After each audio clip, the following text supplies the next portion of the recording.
Good afternoon, everyone. On behalf of the Maryland Department of Commerce, I'm thrilled to welcome you to today's session. We understand how rapidly the federal marketplace is shifting, and our goal today is to help you build your roadmap to navigate these changes successfully. Before I hand the floor over to Shirley, I'd like to provide a few housekeeping items. Today's session is being recorded, and we will make the replay available to you so that you can refer back to Shirley's presentation at your convenience. With regard to the slides, if you would like a summary of today's presentation materials, please drop your name and email address into the chat feature, and we will provide you with a copy of a summary of Shirley's slides at the end of our presentation today. If you have specific questions or would like to connect further, I will be sending out an email to you with my email address, and it's also listed on the next to last slide of the presentation. So please don't hesitate to reach out. Regarding questions, we are going to hold questions to the end. I will facilitate a Q&A session for Shirley. Please submit any questions you have through the Zoom Q&A feature, and we will get to as many as we can at the conclusion of our session today. It is my absolute pleasure to introduce our presenter, Shirley Collier. Shirley is a successful entrepreneur and president of Scale to Market, where she helps small businesses build disciplined, data-driven strategies to win in the federal space. She has impressed me with her desire to serve this government contracting community in Maryland, and I'm very grateful for her participation today. At this time, I'll turn it over to you, Shirley. Thank you, Amy, and welcome everyone. I have a lot to share with you today. I'm going to turn off my camera and I'm sharing my screen. And as Amy has indicated, if you're interested in a summary of what I'm talking about, which will also include links to source documents, please pop your name and email address in the chat feature, and I'll make sure to get that out to you shortly. Okay. So the title of today's session is Procurement Changes and Opportunities at the Department of War this year and beyond. I am just to let you know how to use me as a resource, I'm a serial entrepreneur. I've started 6 companies, I've sold 4 of them, and I've been in government contracting for over 30 years. What I do now is help other small, high potential government contractors understand how to grow and prosper in the federal marketplace. So these are some of the things that we do. So I'm going to be talking for about 45 minutes. Please ask questions via the Q&A, as Amy has indicated, and we're going to answer those afterwards. So I'm going to be talking about what has happened over the last year and almost a half now, since the election last year, and some of the executive orders that have impacted procurement. But I'm also going to be talking about the so what. What does this mean to small businesses? So, how did we get here? There were a number of executive orders issued by the president to overhaul the FAR. The biggest one was back in April of 2025, so just over a year ago. 53 parts of the FAR and 30 parts of the DFARs were modified. Today, I'm going to be talking about parts 212, 215, 216, 219, 233, and 237, which I think have the greatest impact on small contractors. I also read the 2026 NDAA, all 1,300 pages of it. Took me a while to get through it. The NDAA is divided into titles and sections, but I'm going to be summarizing 15 sections. The objective, again, is the so what? How does this impact small contractors? To date, there have been 228 executive orders, the One Big Beautiful Bill last summer, budget narratives for each one of the federal agencies, OMB and GSA memos, and both the House and Senate versions of the NDAA. They all have a consistent message. Number 1, eliminate DEI. The latest on that is that contractors' contracts can be canceled Their current contracts can be canceled and they will be debarred from any future federal contracts if they are found guilty of DEI practices. Number 2 message is leverage technology and innovation to improve operational efficiency and achieve mission. Protect infrastructure, both cyber and physical infrastructure. Number 4, leverage small and non-traditional contractors. And really what this means is to increase competition, and we're going to be talking about that today. Number 5, reduce regulatory burdens, especially on small and non-traditional contractors. Number 6, use commercial items first. And there's a little bit of misunderstanding about commercial items, so I'll try to add some clarification to that. Number 7, speed up the procurement process. And number 8, especially as of last week, as of April 30th, a new executive order that defaults all federal contracts to firm fixed price. The objective is to increase vendor accountability. So, what you're going to be hearing today about the DFARS, the changes in the DFARS are deviations. They have not been codified in law. However, they are effective now. If you do not like what you are hearing or seeing, contact your elected officials.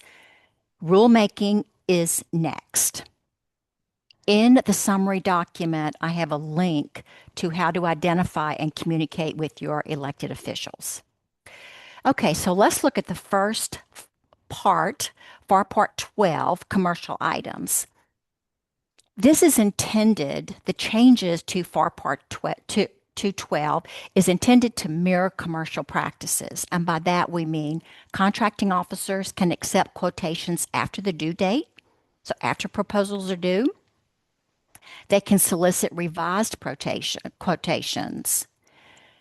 In Part 212, the simplified acquisition threshold is now up to $9.5 million. This is for Department of War specifically. Is up to $9.5 million, $15 million for disasters. When I was reading the 2 versions of the NDAA last summer, one of the provisions, and I can't remember which version it was to increase the SAT, the threshold, up to $50 million. I did not make it into the final version, but it gives us a harbinger of things to come. So what this means is that negotiations and competitions that are articulated in Part 215 and 214 are not required for acquisitions below $9.5 million. They are direct, non-compete awards. This section also removes about 40 clauses from commercial contracts. It also encourages the use of commercial solutions openings, which is not subject to the FAR, and that is intended to for acquiring innovative solutions and for conducting R&D. Some of the other changes in this part is that cost accounting standards are not required. Under $25 million for federal civilian and under $35 million contracts in the Department of War. Debriefs post-award are now optional, although contracting officers are encouraged to provide brief explanations in the award notices. And executive compensation and on prime and first-tier subcontracts are no longer required for commercial acquisitions. So this is all about commercial items. So you might ask, what is a commercial item? A commercial item is anything that could be acquired in the commercial market. Not that it is, but it could be acquired in the commercial market. This includes IT, construction, professional services, legal, marketing, just about what most of my clients do. It's easier to understand commercial items by what is not a commercial item. And it's basically tanks and missiles. At least they can't be legally acquired in the commercial market. The next part, 215, is about contracting by negotiation. This part determines when to negotiate requirements for proposal submissions, exchanges with offerers, with bidders, pricing documentation, and debriefings. So, and as I mentioned earlier, you can now correct minor errors after proposal submission. This is primarily to clarify your proposal, not to revise the proposal. But negotiations now contained in Part 215, the word negotiations is used and best suited rather than highly rated proposal. Contracting officers do not have to negotiate with all offerers. They can selectively have discussions with just one of the bidders. This is actually in conflict with precedent at the Court of Federal Claims and the GAO, so we expect this to be kind of worked out over in the courts. There are also new source selection types. You've heard of LPTA. The newest one is highest technically rated with a fair and reasonable price. That's one. And phased acquisitions. So my interpretation here is that the Department of War is not as price sensitive as it was in the past. It's prioritizing commercial items, innovation, and fast procurement. In the Department of War specifically, evaluation factors must include supply chain risk. And I was so glad to hear that pre-solicitation one-on-one communications, which has always been in the DFAR and the FAR, was not changed. So one-on-one communications with vendors is encouraged, has always been encouraged, and this is probably the most misunderstood federal acquisition regulation by contracting offices. Okay, the next one, FAR Part 212, regards types of contracts. It encourages contractors to use innovative contract types. It encourages the use of multi-award contracts, on-ramps for new vendors, and increasing the quantity of awards. It also, however, allows the contracting offices to remove contractors for underperforming or for not participating on task order competitions. And that's a little bit controversial because sometimes on these multi-award contracts with so many task categories, sometimes task orders in your particular area of expertise do not come out for several years. Okay, DFAR Part 219. The slide says 19, but it's 219 in the DFARs, Part 19 in the FAR. Effective February 1st, the Department of War accepted all of the changes from the RFO from the FAR. So a couple of things. The rule of two, which was not codified in law, has been retained. And what the rule of two says is that contracting office must set aside a procurement if two or more smalls qualify for that procurement. It applies to single award and multi-award contracts. However, the caveat is that contracting officers are no longer required to prioritize socioeconomic or sole source awards.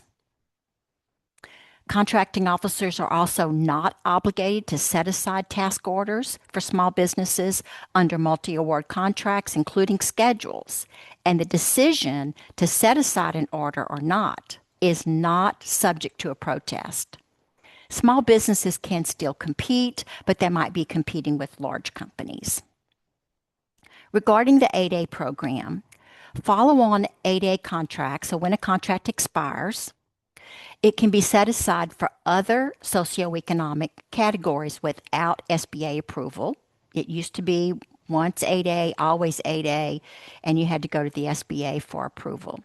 What's happening in reality is that 8A contracts, some 8A contracts upon expiration, are being taken out of the 8A program and not set aside for other socioeconomic categories, but just set aside in the generic small business category.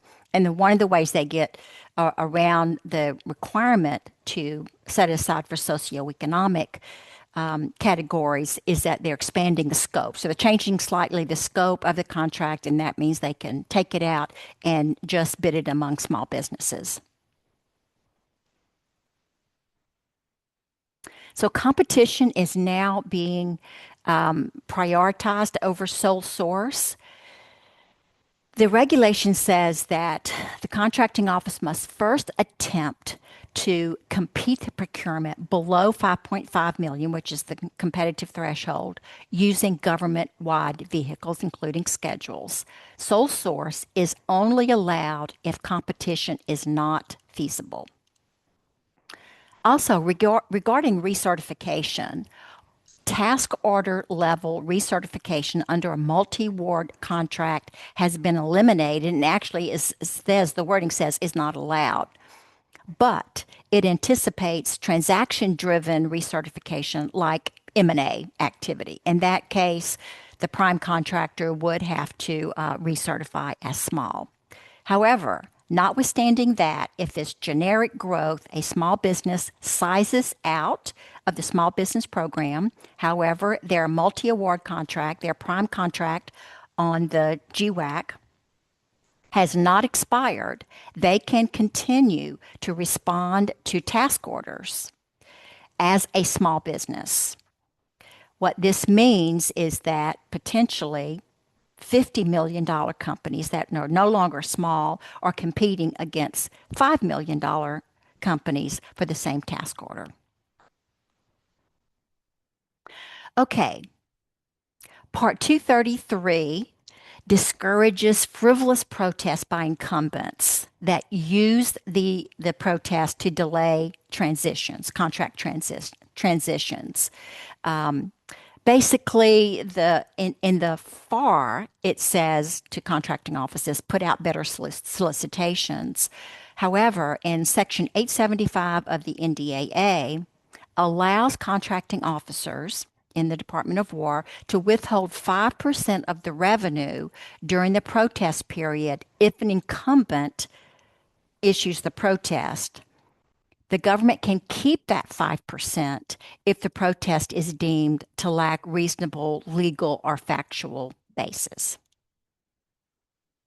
Okay, those are the DFAR changes. I'd now like to talk about the NDAA and some of the changes here. And I hope that this doesn't sound all negative because although there are some challenges regarding the federal acquisition regulations, I'm very encouraged by some of the things that I'm seeing in the NDAA. It was signed into law on December 18th, 2025, and it contains provisions to accelerate the use of commercial products, reduce regulatory burdens, especially for non-traditional and small contractors, to modernize testing and data practices, and to scale industrial-based capacity while elevating biotechnology. I saw more about biotechnology than I've ever seen in the NDAA. Artificial intelligence, security, cybersecurity and physical security, advanced manufacturing, and supply chain resilience. Overall, the opportunities for contractors include consumption-based solutions, defense innovation unit linked fielding pathways, advanced manufacturing capability, developing new artificial intelligence products, integrating and managing big data, and in developing and enforcing cybersecurity requirements. There are also opportunities, my analysis is opportunities for small businesses to help DoD agencies design and implement agile business processes and to train acquisition and program professionals in the new acquisition policies and procedures. The other takeaway from the 2026 NDAA is that the Department of War, Department of Defense, does not want to be beholden to large prime contractors. Going forward, IT systems all have to be open source with the intention that small businesses can enhance those systems and repair those systems, and that the intellectual property belongs to the government. So let's take a look at some of the specific provisions of the NDAA that are most relevant for small businesses. Section 212 and 213 increase the thresholds for RD&T prize awards. So the threshold is now up to $20 million in fair market value or $2 million in cash, and that's up from $10 million. If it's over 20 million, it has to get the approval from the Undersecretary of Defense for R&D and congressional notification. But Section 213 inserts that eligible activities, so this is research, development, testing, and evaluation. Eligible activities include facilities management, construction, repair, business operations, personnel management, policies and protections, and public relations. So it's not just hard physical technology that would qualify for this program. So I think this gives an opportunity for innovative small contractors in any of these areas, functional areas, to compete for these prize awards. Section 222 is regarding the Army's Catalyst Pathfinder program. It directs the Army to establish a program that creates partnerships between operational units of the Army and research universities to provide a platform for university-based researchers and small businesses to collaborate directly with soldiers on innovative applied R&D. And I was very excited to see this, having a background in technology transfer. It was always very hard to actually work with the soldiers that would be using your technology. Section 224, I'm also excited about this. This establishes the National Security and Defense Artificial Intelligence Institute. This is focused on cross-cutting challenges in foundational science for artificial intelligence systems, especially for security and national defense. It too establishes partnerships, but in this case, among public and private organizations, including federal agencies, institutions of higher education, including community colleges. It was specifically stated that community colleges can participate in this institute. Nonprofit organizations, federal laboratories, state, local, and tribal governments, and industry, including the defense industrial base, and startup companies. Again, this is the first time I've seen the NDAA mention startup companies. So I'm very excited about this. What this means is that they will be setting up an AI sandbox for use among people at all levels of expertise, encouraging young people, summer camps, and summer camps on artificial intelligence, and financial assistance will be provided to partners to get young people into the program and to use the sandbox. The next section, 803, establishes a pilot program for covering financing costs. Right now, interest expense isn't excluded, and that's not allowable in cost plus contracts. So the pilot program will determine if they are an allowable expense. And the reason that this is important is that they want contractors, the Department of War wants contractors to improve their inventory management and capacity through capital expenditures to be prepared for DOD surge requirements, which they're kind of in a surge right now, as you can imagine. And having that capacity, that additive advanced manufacturing capacity available in times of war is very important. Okay, Section 812 is regarding acquisition policy, Title 8. And it strikes overall lowest cost alternative. That was the wording that was in the NDAA, and it inserts best value. It also allows money to be allocated for risk reduction and process improvements. There's an emphasis on price competition rather than to a more competing bids, and the use of capability analysis in prices and goods offered by especially non-traditional defense contractors. The wording used to be capacity, and therefore only very large companies could meet the capacity requirement. The word capacity has been struck out, and it's been replaced by the word capability. This offers small and non-traditional, especially innovative companies, to qualify for some of these contracts. Section 813, also in Section 8 of acquisition policy, modifies the award amount used to accelerate the procurement and fielding of innovation technologies. So it used to say that it shall not exceed $10 million used to check out and test innovative technologies. Now it says that the Department of War has to spend a minimum of $10 million fielding innovative technologies. And again, my background is in technology transfer and innovative technologies into the Department of Defense. I was so glad to see that they recognized that for truly innovative technologies, $10 million is usually not enough.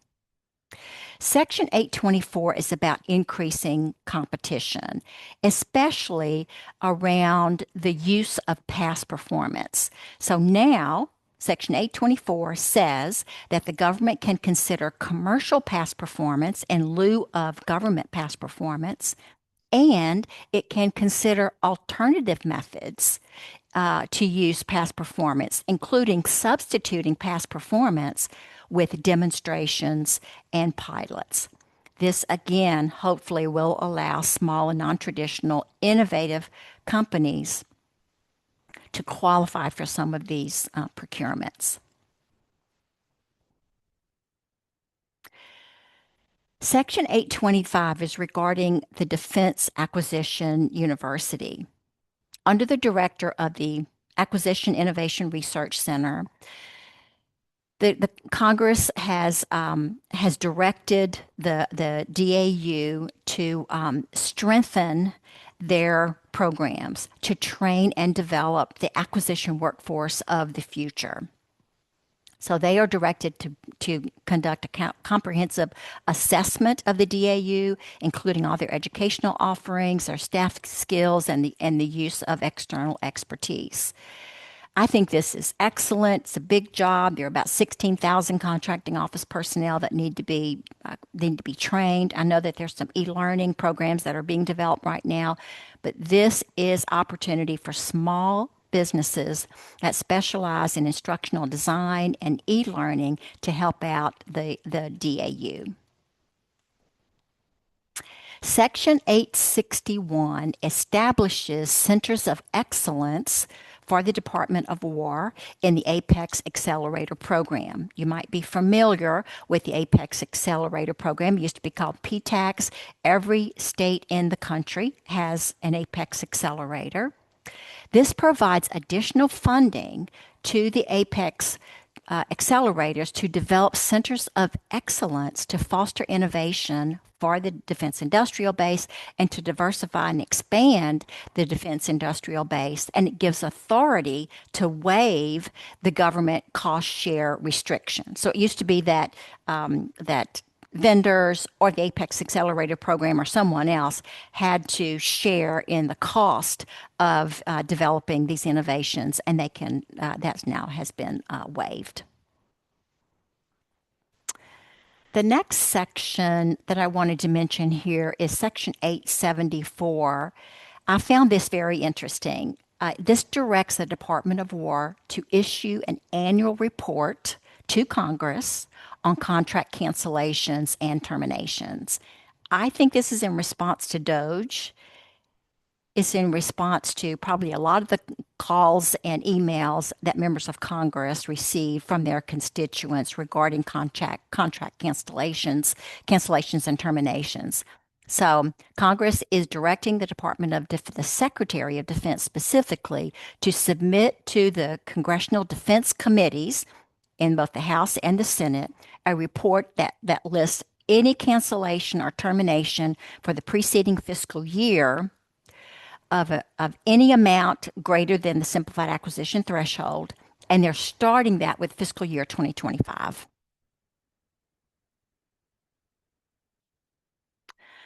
Okay, acquisition thresholds. I think this is very interesting also, whereas the small business program is discouraging sole source awards.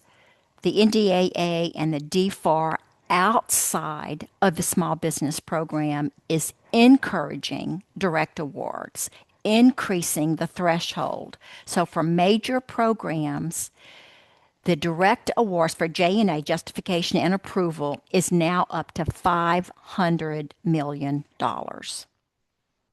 And I mentioned earlier under the DFARS, I think it was Part 12 for commercial items, that the threshold for simplified acquisition threshold is 9.5 million.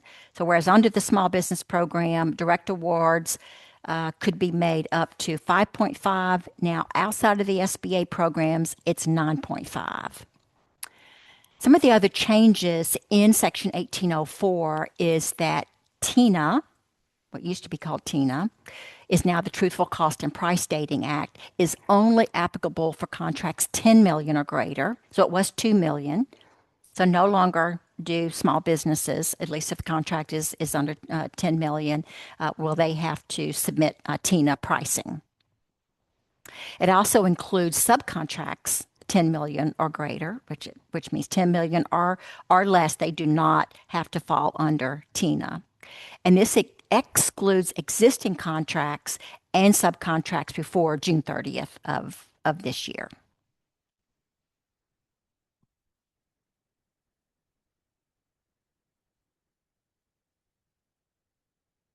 Also, in 1806, there is acquisition reform regarding cost accounting standards. So, cost accounting standards has now full cost accounting standards are not required unless a contract is $100 million or greater, and that used to be $50 million.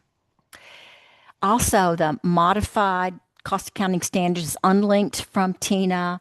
It's now cost accounting standards are only required on contracts over $35 million. Some modified cost accounting standards only required on contracts over 35 million. So if a contract is under 35 million, cost accounting standards are not required.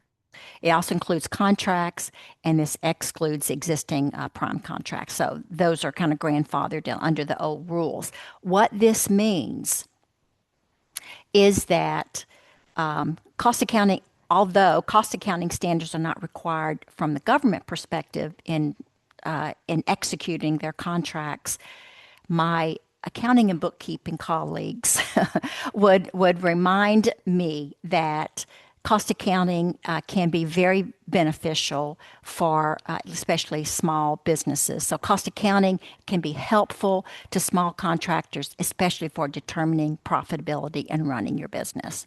So even QuickBooks has some version of cost accounting that I always encourage my clients to utilize. Section 1807 reestablishes Project Spectrum. That's been around for a while, but now the director of the small business programs at the Department of Defense is required to provide covered entities, as they say, which is defense contractors, small defense contractors, an online platform of digital resources, training, and other services that increase the awareness of and facilitate compliance with the Department of War's cybersecurity requirements. So no later than May 1st, so that should have been done by now, the director of the small business programs was supposed to have provided to the committees of the Armed Forces of the Senate and the House a plan for the reinitiation of Project Spectrum. This is to allow small contractors to get CMMC certification. It did not include reimbursement of expenses. I was looking for that.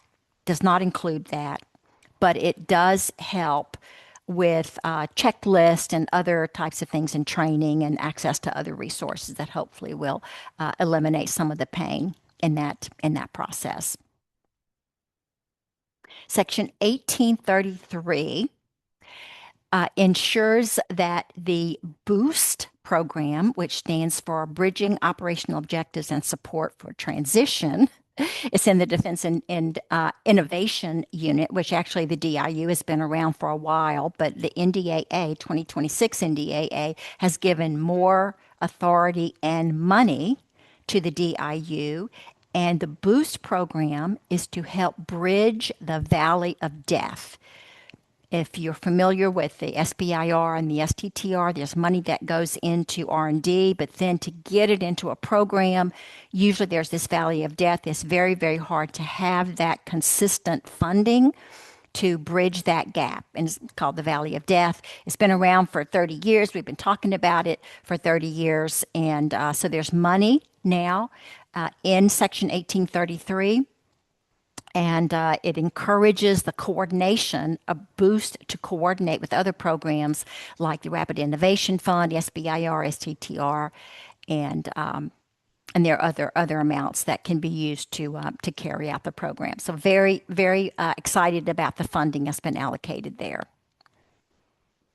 Section 1843 addresses workforce shortages and advanced manufacturing. So I mentioned earlier about interest expense.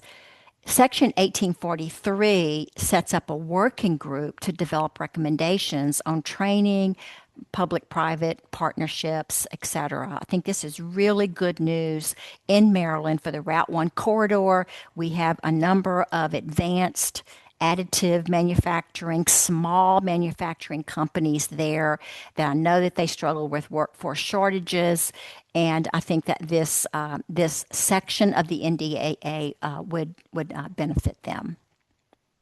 We're also talking about setting up scholarships and internships and summer camps and so forth. So I think that's very exciting. The Department of War's Mentor Protege program has also changed. So mentors can now be as small as 25 million. It used to be that a mentor could only be a mentor if they had revenues of $100 million. This opens up a lot of smaller companies, still large than, a $1, $2, or $5 million company, but larger small businesses mentoring smaller small businesses. The duration is now up to 5 years. It used to be either 2 or 3 years. Proteges only have to meet the SBA size standard to qualify, and the OSBP helps the proteges get CMMC certification through this program as well. And there's now a digital portal for mentor applications to make that process smoother. Okay, so this is a summary. There's more emphasis on competition. Even major programs are using open source and right to repair concepts. There are more direct awards outside of the small business program, faster procurement, more contracting officer authority, discretion, reduced regulations for small contractors, however, more accountability. When the risk is shifted to contractors, they're going to be held accountable for deliverables. So I'm advising my clients, as of this week, to really understand the shift in risk under firm fixed price contracts. Commercial first emphasis on innovation, artificial intelligence, biotech, advanced manufacturing, cyber, and workforce development. What I advise my clients is revise your products, revise your services, revise your strategies for the new federal marketplace. Lead with innovation. Lead with commercial items. Become CMMC compliant. There are a number of really, really good vendors and programs that can help small businesses at least get level 1 CMMC certification. Lead your teaming partnerships. Be specific about what you're looking for in a teaming partner. Large company, mid-sized company, or other smalls. Understand the new contracting processes and levers and programs both inside and outside of the SBA, and manage the risk with firm fixed prices, as I've mentioned before. Okay, so that is my presentation. And let me see if I can turn my camera back on here and answer your questions. Great. Thank you, Shirley. Really appreciate that overview of the changes. The first question, Shirley, I'd like to pose for you is, what is your outlook on future changes? Do you expect to see more? Um, yes, we are actually in round two of the RFO. So a couple of months ago, now I think it was in February, March timeframe, Patrick Duffy, Undersecretary of Defense for Acquisition and Research, issued a memo. It was a call to contractors to give them feedback on changes to the DFARS. And I think that that deadline has passed, but I have been encouraging all of my clients to respond. In the email, you can just Google it, or I'm glad to send it in the summary of today's presentation. In the memo that he published, there is an email address for you to send your recommendations to. And the recommendation, so I responded, and the recommendation that I made was we don't need any more changes to regulations. We need changes to culture for contracting offices, for program and contracting officials to be open to innovation, open to risk.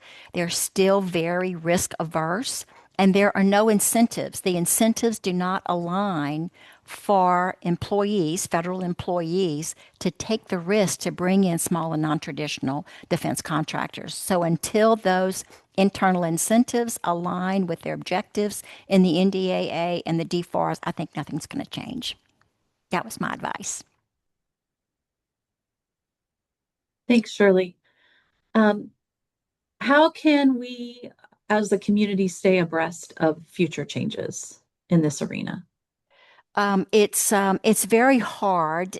In the summary, I will send you links to some of the websites that I monitor, and I monitor official websites. There are a lot of pundits, there are a lot of opinions out there. If you have a law firm, they probably have been sending you client updates regarding some of the regulatory changes. But I monitor the White House, the GAO, and a number of other websites. But I also have a Substack out there, and it's entitled Small Businesses Equal Federal Innovation. So I take my presentations and post them out there, and it's just content, it's free. I'm just trying to get as much objective, factual information as possible out to small contractors. Thanks, Shirley.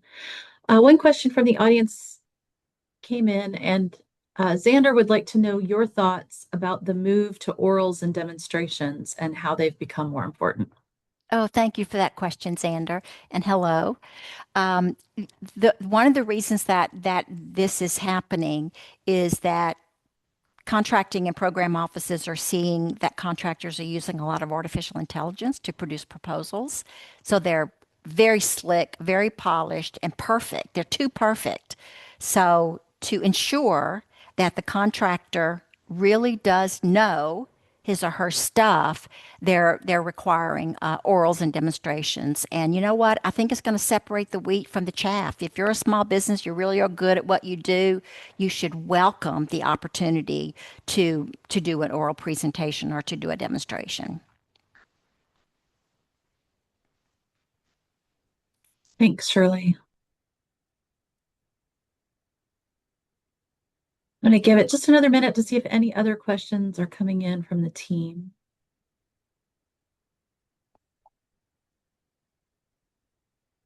Again, for those of you who may have joined us late, if you're interested in receiving a summary of Shirley's presentation today that includes all of the links where you can go track this information down for yourself, please place your email into the chat feature so that we have a record of your desire to do that. And Amy will share that with me and we'll get that out to you promptly.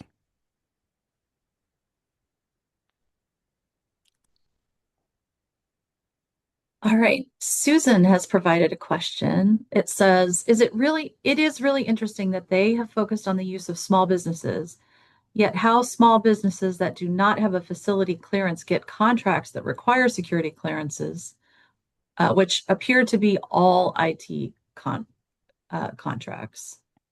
How can, so I think that's a request for you to comment on that, Shirley. And also a follow-up question also from Susan, how do small businesses find direct award opportunities? Um, well, they're not competed, obviously, so they're not going to come out on eBuy or in SAM.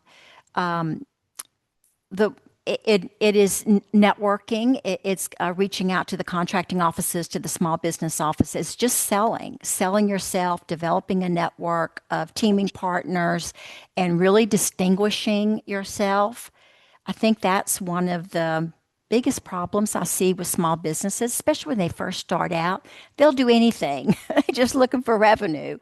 But as they mature, it's absolutely critical that they narrow their focus and go deep and become very, very good at something that the government wants.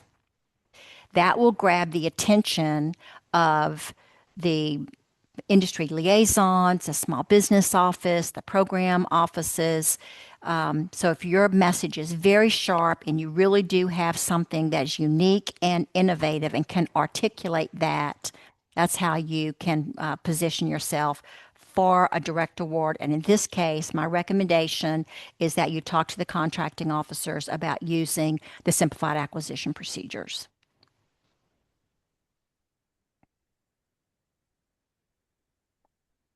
Shirley, just to bring it back around, did you have any insight around facility clearances and entry into the classified market for small firms? You definitely have to be sponsored. So, yeah, so you need to find a prime contractor that you can. So, start out as a subcontractor. They will sponsor your clearance process, and that's how you get your foot in the door. All right. Well, thank you very much, Shirley. I really appreciate your time. Everybody, thanks. We enjoyed spending our lunch hour with you. Again, if you haven't had a chance to um, put your email information in the chat and would like to, please go ahead and do that. Shirley, do you mind advancing one more slide? I don't mind that at all. For those of you who are interested in getting in touch with me or signing up for Maryland Commerce's Business to Government newsletter, I provided my email address as well as a QR code to my link tree and my newsletter sign up form. So I invite you to kind of connect with me there. I do also want to provide you this QR code for our feedback form. It really does help me to have your feedback. And I'd like to thank Christopher Beard for his advice to the group in the chat, which reads, encourage small businesses to contact your command small business office and join local groups that support the place where you want to do business. In this case, we have the Southern Maryland Navy Alliance and the Patuxent River Small Business Roundtable, which are two groups that really support the mission community at Naval Air Station Pax River. But we have a number of those types of organizations across the state, particularly for our military alliances and for Goddard Space Flight Center. And so those can be really great opportunities for small businesses to network and have the opportunity to meet those primes and build those relationships across the state. So thank you, Christopher, for that advice. Really Yes, appreciate you're it. not alone. You're not alone. We're all in this boat together. Yes. Um, and also, thank you. There is a um, industry day for NOC AD at Pax River on May the 27th. And I would also be remiss if I did not mention to you that there is also uh, Armed Forces District of Washington Industry Day coming up the 11th through the 14th of May, which includes a small business summit at Joint Base Andrews on the 14th. If you're interested in any of these event information, I'm happy to provide them to you. They're all on my B2G calendar, and I'm happy to send that information to you as well. Thanks, everyone. Really appreciate your time today, and take care. Thank you. Bye-bye.